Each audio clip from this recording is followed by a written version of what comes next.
Hey y'all, it's my review for The Real World Homecoming New Orleans, episode 8. We're at the season finale. Already? Has it really been 8 weeks already? I mean, we need 2 more episodes, please. Damn, I wish they would have had a reunion too. I'm gonna miss this cast. Well, most of them. Like, hello Melissa and Danny and Kelly and Tokyo. But let's get into the episode. So we open with the cast coming back from brunch, and as we know, we saw Kelly just looking out the window, like just didn't know what to do. She looked stressed.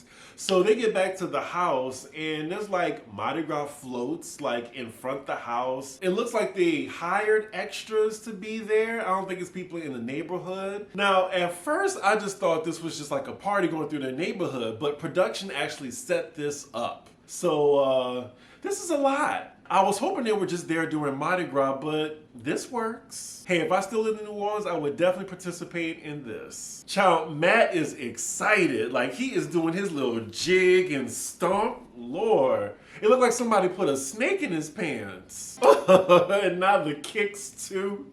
Like, he going off like a flapper girl. Do, do, do, do, do, do. So most of the cast look like they're having fun, and now we're back in the car with Kelly, and ooh, Mama looks stoic. She is not pleased by this. But to be fair, it seemed like she was in her head the entire day. We cut to Kelly in her confessional, and she just said that she can't have fun with this. Like, she's not good with fun on demand. But she promises that she's fun.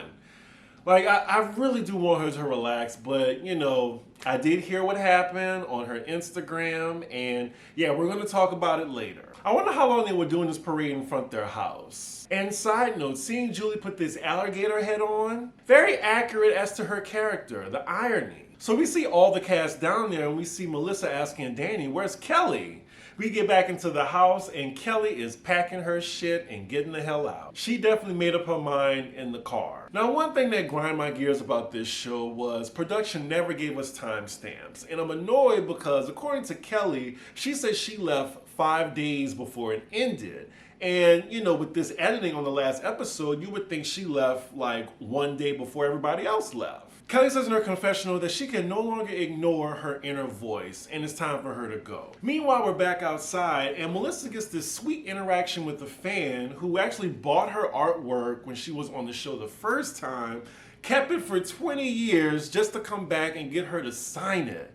Like, wow. Like, you just never know the impact you have on somebody. So the outside parade is over. The cast is going back into the house. They're eating on the patio. We see Kelly coming down because she knows she has to break the news to the cast. We see her in her confessional, she's saying, maybe this reality TV thing I'm not cut out for. And I guess I have to take editing with a grain of salt because it looked like production is trying to make it seem like Kelly was just under the pressure of the cameras, when in actuality she's leaving because of a psychotic Karen on the cast. But then production gives us a never before seen clip of Kelly, like wondering should she leave the show back then. But, thankfully she didn't leave early. So Kelly breaks the news to the rest of the cast, and it seems like they're generally shocked. Matt's reaction was a little puzzling. Oh, sweet girl.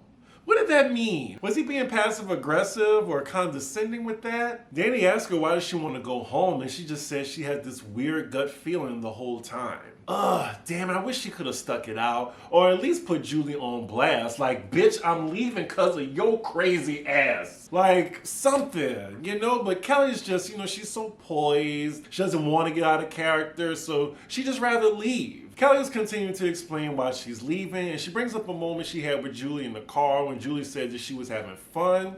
This was an epiphany to Kelly because Kelly realized that she's not having fun and she's not cut out for this. It's really sad. I really wanted her to stay the whole time. And then it's so weird seeing Julie next to her just being so shocked and like, yes, you can stay. And just knowing what we know now. It also looks like she's in a place in her mind where I'm going no matter what. Nothing the cast can tell me now can get me to stay. Ugh, I know Danny's upset. He wanted to make it to the finish line with her. Damn it, why is Kelly hugging Julie? Like, must she be that diplomatic to the end? I don't agree with this. Why are we getting Julie's opinion on why Kelly is going home? They're spending too much time on her opinion. Okay, in this moment, unfortunately, Julie asked her directly, did I make you do this? And Kelly's like, no, You helped me see that. Staying in it right now, like, so the cameras can't tell your story for you. Like, you gotta let them know, I am leaving because she made me uncomfortable. What I read from Kelly is like she was sexually harassed. You know what? Let's just read the statement right now. So she says, the reason for my departure was simple. I felt the need to protect myself and I listened to my instincts. This is some of what happened. I was shown a photo of a cast member's husband's erection without my consent. I was asked on many occasions how many times I had masturbated and was baited into conversations of a sexual nature against my consent. These things were gross and uncomfortable and should not happen at work. However, they were not enough to make me leave a show I was excited to be a part of. The following is why I made that decision. The day before I chose to leave, which was 5 days prior to the end of scheduled filming, which they made it look like she left the day before. This cast member, on our day off, no main cameras were operating, how convenient, Julie, was angered that I seemed to have broken the coffee machine. I offered to fix what was broken, and the cast member screamed, "You fucked it up," and became irate. This person threw their arms in the air and screamed, "How does it feel to be a fucking idiot? How does it feel to be the dumb one?" While she backed me into the corner of the kitchen. I can see it. I can totally see Julie saying that. I tried to disarm this cast member and said I was sorry. The cast member then got in my face and said, "No more Miss Nice Julie for you," and continued to scream at me as I left the kitchen. Whew. It is important to say that this was a pattern of menacing behavior that seemed to be escalating. After this threat, I tried to remain calm and finish the show as I had intended to. The next morning on a car ride to a brunch, the same cast member said, "I have a plan and I intend to execute it." Based on the dread I was feeling about what might happen next, I chose to trust my instincts that it was time for me to go. Damn, like, I totally believe her, of course. But in this moment, like, why is she giving Julie so much grace? Man, and then did she tell anybody about it on the cast, you know? I guess it's just frustrating that she just didn't let the cameras know or let the group know what had happened. And, you know, they break the fourth wall all the time. What was different in this moment? So I feel like she'd been wanting to go home, plus the thing with Julie. It seems like Julie just kept pushing her until she just was like, I can't do this anymore. I'm already in an environment I'm uncomfortable in. You add this psychotic bitch, I'm out. Yeah, the reality game is definitely not for Kelly. They should have a therapist on site or something, like for the cast members, because I just didn't realize it would be such the pressure cooker. And then she left 5 days early, so I'm guessing that's what? She made it 9 days. I mean, a valiant effort. It's a pretty somber moment right now amongst the cast. Like, Kelly's just saying her goodbyes. She's hugging everyone. And then they're playing that old song, "Goodbye to You." Who made that song? Was it Michelle Branch? It sounds like a Michelle Branch song. Kelly getting into the car, and this is the third time she's hugged Julie. Nope. I would have punched in her titty and, like, left. Ooh, what would have been amazing if Kelly pulled a Steven from Real World Seattle, what he did to Irene, and just slapped the shit out of Julie before she got into the car. Now that would have been some good TV. And then there were 6. Julie, that's enough out of you. Enough out of you. Fast forward. So the aftermath of Kelly leaving, we see Danny just pacing around. He's telling Melissa, like, I'm gonna have a panic attack. And then you see the guilt on Julie's face as she's talking to Matt. She knows she did something to her to make her leave. See, Julie thinks it's her fault. It was. It was. And I wish somebody would call her out on it. Even Danny, like, co-signed Kelly's story. Like, why didn't they do anything while they were in the house? That's frustrating.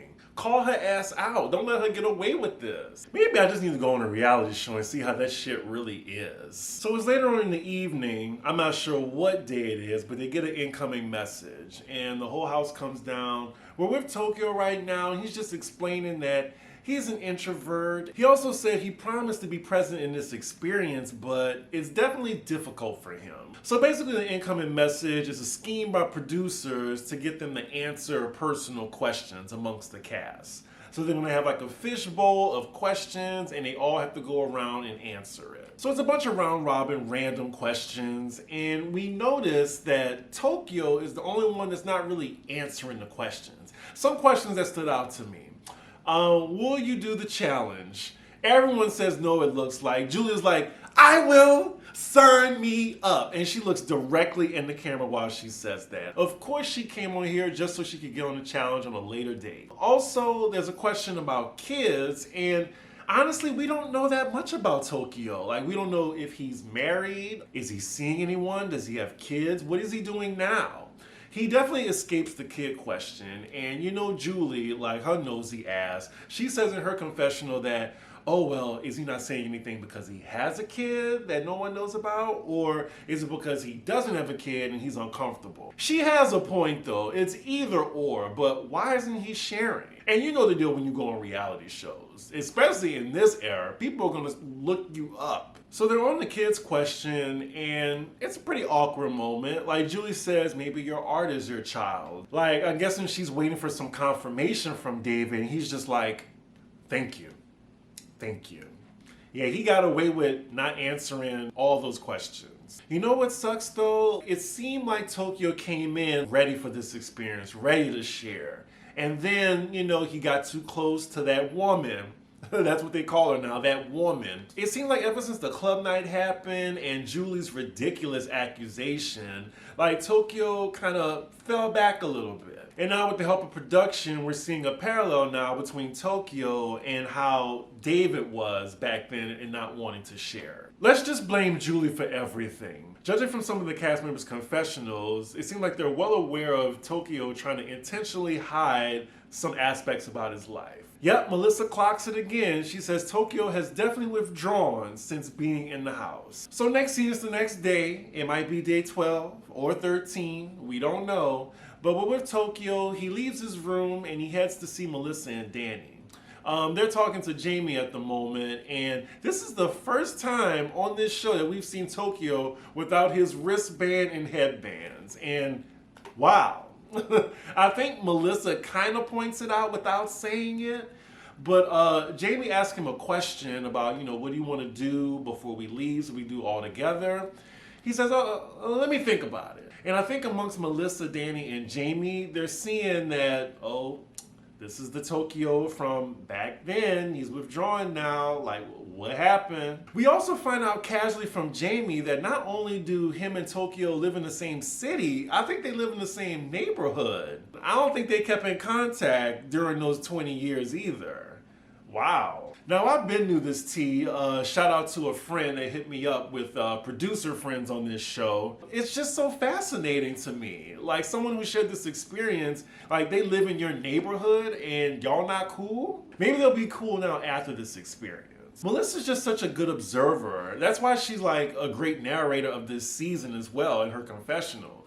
But she's saying that Tokyo has a costume right now. She also tells him that she notices that he hasn't said anything about his personal life to anybody. It seems like they only have 2 or 3 days left, but she acknowledges that she doesn't really know that much about Tokyo since he's been here. So we're getting more of Tokyo's perspective in his confessional, and he confirms that after the club incident, that took a lot of energy out of him. Then he brings up the house meeting where he had to confront Julie. Do we see a common pattern now? Who's the common denominator? I really wish Kelly would have did like David and organized the house meeting to call Julie out for acting crazy over a coffee machine, but you know, Kelly didn't want to deal with that, so she left. I guess I never realized how much of an introvert Tokyo was. Like, you know, as a fellow introvert, I get it. Like, it's a lot of energy for me to be in social situations, but I thought, you know, David back then was very social. I mean, especially with the ladies. I just thought he wasn't fucking with his roommates at the time, but it seems like now he's just an introvert all around.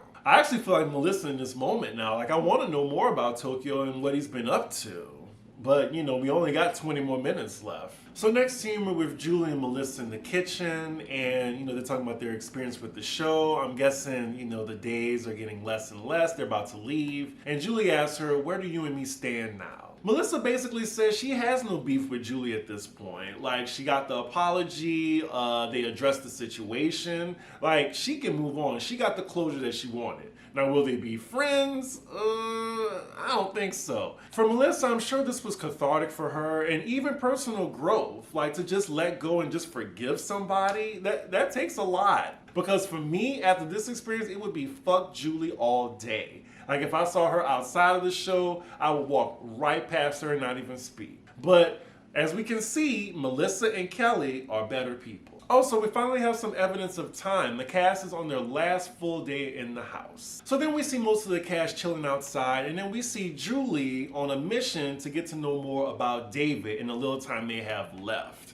I'm not sure if she's producing herself now, because now she's just trying to be nosy and ask him these personal questions and it's not coming from a genuine place. I'd rather have Melissa ask these questions that Julie's asking him. So Julie is asking these questions and she's getting the tea, and Melissa's right next to him ear hustling. She admits to eavesdropping because Tokyo is opening up right now. This is rare. I mean, it sucks that Melissa wasn't the first one to do it and Julie nosy ass was. Yeah, Julie is so calculating with these questions. I mean, at least he's answering them. We find out Tokyo is single.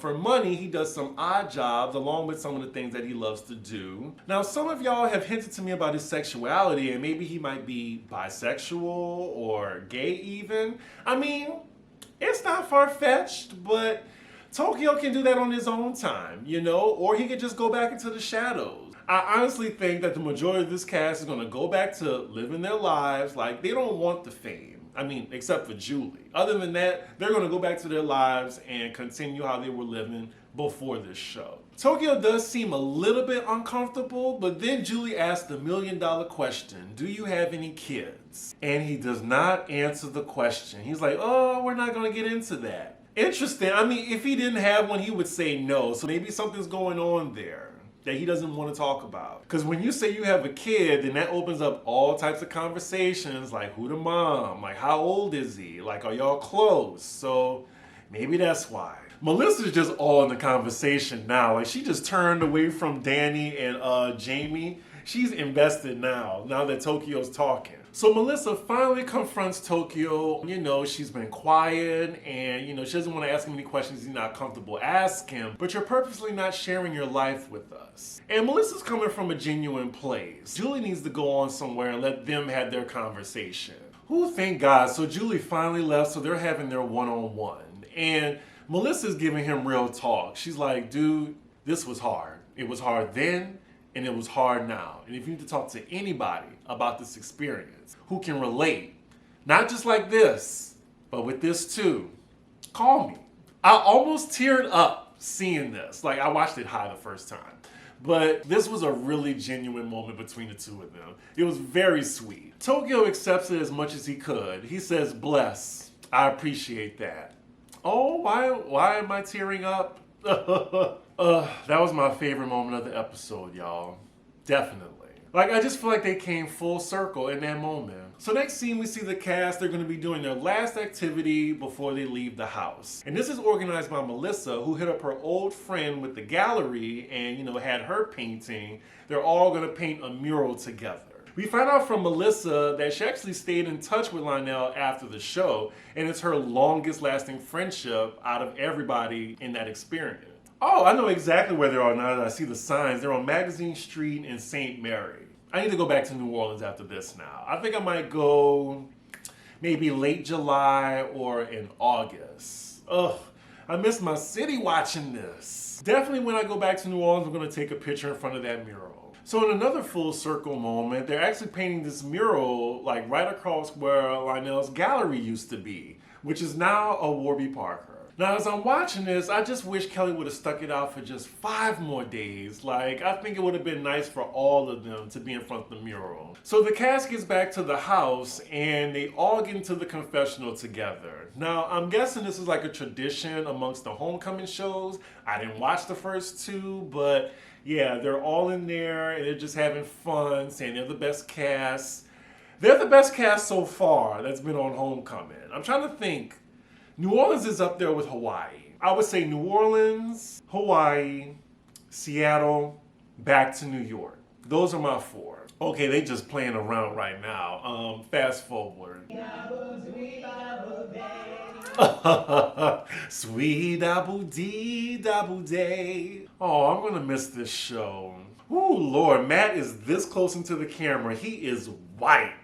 It's like looking into a ring light. So next scene, we are on the last day, and now they're playing the song, "This is the time we felt alive." I don't know that song, but it definitely is from the 2000s era. So then it's the morning time, and it looks like Julie, Jamie, and Matt, they have breakfast and coffee. They go into Danny and Melissa's room, and they're just playing this loud-ass music. Get the fuck out of bed, bitch, go. Doom, doom, doom, doom, doom, doom, doom. They just dancing, having a good time. I mean, all Danny and Melissa can do is smile. I would have been like, can y'all get the fuck out? So now we see everybody packing and doing their last confessionals. I do believe, though, that the cast is going to keep up with each other. Well, most of them.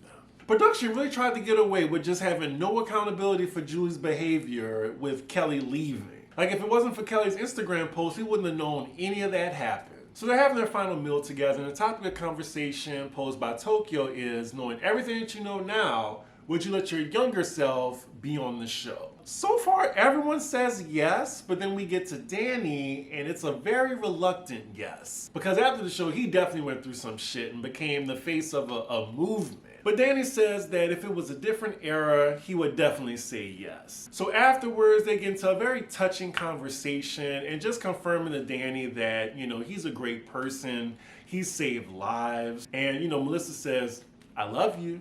It's a safe space. Like, they're getting all emotional. Oh, I want to try not to cry. But Danny says he's definitely going full circle. And I think he ends it with, I love you guys. Except you, Julie. But I love you guys. Oh, I'm glad this is my second watch because I was boo-hooing on this part. I was high as hell, though. Not them playing that graduation song by Vitamin C. Or at least I think that's the name of the song. Just watching their last breakfast together, I'm glad they ended it on this note. And, no drama, like they're all getting along and bonding. It's great to see. So after this nice yet emotional breakfast, Julie decides to play hide and seek with the house. Like, she puts on this big bush or shrub costume to camouflage herself in the bushes. Why is she doing this? We see Tokyo, Jamie, and Matt looking for Julie, but I would probably be like Melissa and Danny, she can get lost. And now finally we're seeing everyone leave one by one. Or, in this case, with Tokyo and Jamie, since they both live in the same city. As the cast members are leaving one by one, production decides to play this old clip of Tokyo from the original season as he's just singing a ballad. And he is really crooning right now. Which we shall survive, we are doing. You hear this as everyone's packing their shit and leaving. If our future's looking perfect. Now, I'm not sure if this was orchestrated by production, but Melissa is the last to leave the house. And, we even see her and Julie hug and even fist bump. I'm not sure if it's still going to be like that now, but they leave on a cordial note.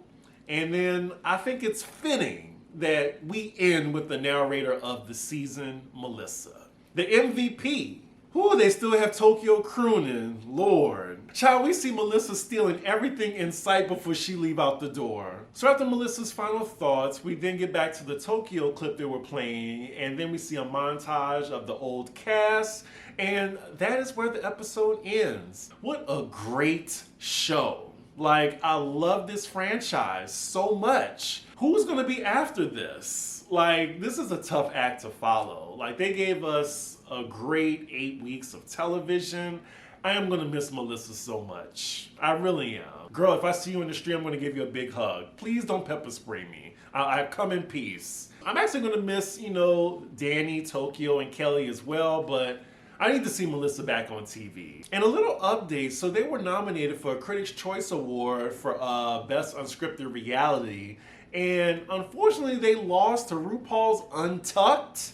Not the actual show, because that was in a different category for competition, but Untucked? Really? I call rigor mortis. Like, they should have won this. This was some great television, especially the first 4 chaotic episodes. If I had to rate this season, I would give it an A. And MTV or maybe Andy Cohen, like, we should have got a reunion. There was so much tea outside this show that I really wish they would have got the chance to address that. But anywho, y'all, thanks for watching my review of this show for 8 weeks. I really appreciate it. And yeah, with that, make sure y'all like, comment, and subscribe. And I will see y'all for the next video. Bye.